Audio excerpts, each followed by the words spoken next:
Hi, ఇప్పుడైతే నేను cabbage fry చేశానండి. చాలా బాగుంటుంది క్యాబేజీ ఫ్రై. ఈ క్యాబేజీ ఫ్రై ఎలా తయారు చేయాలో ఈ వీడియోలో చూసేద్దాం. ఇదిగోండి, ఇప్పుడు వీడియోలోకి వెళ్ళిపోదాం. నేను ఒక క్యాబేజీ గడ్డను తీసుకున్నాను. క్యాబేజీ గడ్డను తీసుకొని ఇలా పొడుగ్గా కట్ చేసుకోవాలండి. మామూలుగా క్యాబేజీ ఫ్రెష్ది అయితే బాగుంటుంది. తర్వాత పొడుగ్గా కట్ చేసుకొని పెట్టుకొని ఇప్పుడు స్టవ్ పైన ఒక కడాయి పెట్టుకోవాలి. కడాయి పెట్టుకొని కడాయి హీట్ ఎక్కిన తర్వాత ఆయిల్ వేసుకోవాలి. ఈ క్యాబేజీ ఫ్రైకి అయితే ఆయిల్ ఎక్కువగా పట్టదండి. 1 టేబుల్ స్పూన్ లేదా 2 టేబుల్ స్పూన్ వేసుకోండి, సరిపోతుంది.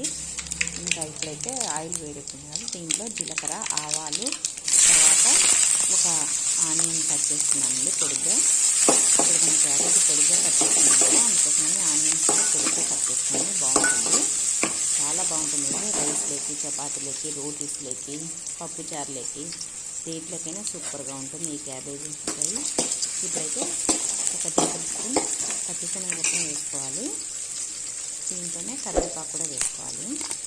ఈ ఆనియన్స్ అన్నీ కొద్దిగా మెత్తపడాలండి, అందుకని కొద్దిగా కొద్దిగా వేయించుకున్నాము. తర్వాత ఇదిగోండి, నేను ముందుగా కట్ చేసి పెట్టుకున్న క్యాబేజీని తీసుకొని ఒక బౌల్లో నీళ్లు పోసుకొని ఈ క్యాబేజీని శుభ్రంగా కడగాలండి. బౌల్లో నీళ్లు పోసుకొని ఉప్పు వేసుకొని శుభ్రంగా కడిగి ఈ తాలింపు తాగింది కదా, అంటే ఆనియన్స్ వేసినాయి కదా, దాంట్లోకి వేసేసుకోవాలి. ఈ క్యాబేజీ కడుక్కున్న క్యాబేజీ అంతా వేసుకోవాలి. నేనైతే ఒక గడ్డ తీసుకున్నానండి, మీడియం క్యాబేజీ గడ్డ తీసుకున్నాను.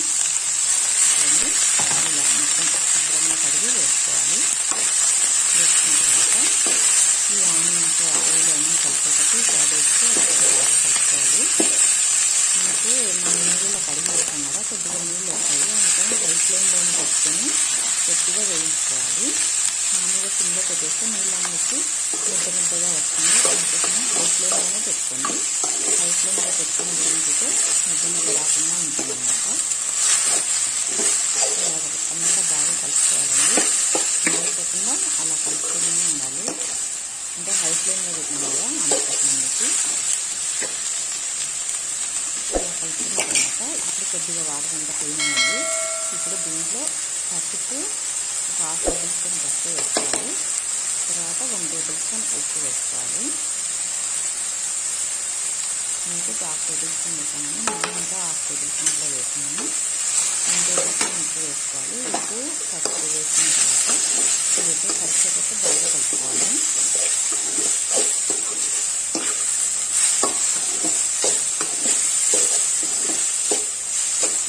ఇలా పసుపు ఉప్పు ఈ క్యాబేజీకి బాగా కలిపి క్యాబేజీలో ఉండే వాటర్ అంతా ఇదంతా ఎక్కడన్నా వాటర్ ఉంటే మనం పసుపు ఉప్పు వేసినాం కదా, వాటర్ మొత్తం వచ్చేస్తుంది. ఈ వాటర్ పోయిన తర్వాత మాత్రం ఫ్లేమ్ మాత్రం హై ఫ్లేమ్లోనే పెట్టుకోవాలి. హై ఫ్లేమ్లో పెట్టుకొని కలుపుతూ వేయించుకోవాలి.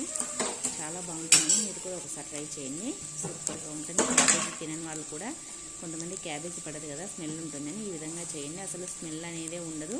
తినని వాళ్ళు కూడా ఎంతో ఇష్టంగా తింటారు, మళ్ళీ అదే కావాలని అడుగుతారని, అంత బాగుంటుంది క్యాబేజీ ఫ్రై. ఒకసారి మీరు కూడా ఖచ్చితంగా ట్రై చేయండి. ఇప్పుడైతే దాంట్లో 1 టేబుల్ స్పూన్ కారం, 1/2 టేబుల్ స్పూన్ ధనియాల పొడి వేసానండి. అంటే క్యాబేజీలో వాటర్ అంతా పోయినాయి కదా, ఇప్పుడు అందుకోసం వేసి ఇప్పుడు వేసుకోవాలండి. వాటర్ అంతా పోయిన తర్వాత 1 టేబుల్ స్పూన్ కారము, ధనియాల పొడి వేసుకొని ఇది కూడా బాగా కొద్దిగా మగ్గేటట్టు, కారం పచ్చివాసన పోయి మగ్గేంత వరకు మగ్గనిచ్చుకోవాలి. తర్వాత చూడండి, ఇప్పుడైతే సిమ్లో పెట్టేసుకొని ఇప్పుడు దీంట్లో తరిగిన కొత్తిమీరని వేసుకోవాలి. కొత్తిమీరని వేసుకొని ఒకసారి అలా కలిపేసుకుంటే అంతేనండి. వేడివేడిగా టేస్టీగా చపాతీలకి, రైస్లోకి, రోటీస్లోకి, పప్పుచారులకి, సాంబార్లకి అన్నిటిలోకి ఉపయోగపడే క్యాబేజీ ఫ్రై రెడీ అయిపోయిందండి. ఈ విధంగా చేసి పెట్టండి. క్యాబేజీ తినని వాళ్ళు కూడా ఎంతో ఇష్టంగా తింటారు. మీకు కూడా ఎలా వచ్చిందో నాకు కామెంట్లో తెలియజేయండి. ఈ వీడియో చూసినందుకు అందరికీ థ్యాంక్ యూ ఫర్ వాచింగ్. మరి ఒక వీడియోతో మళ్ళీ కలుద్దాం.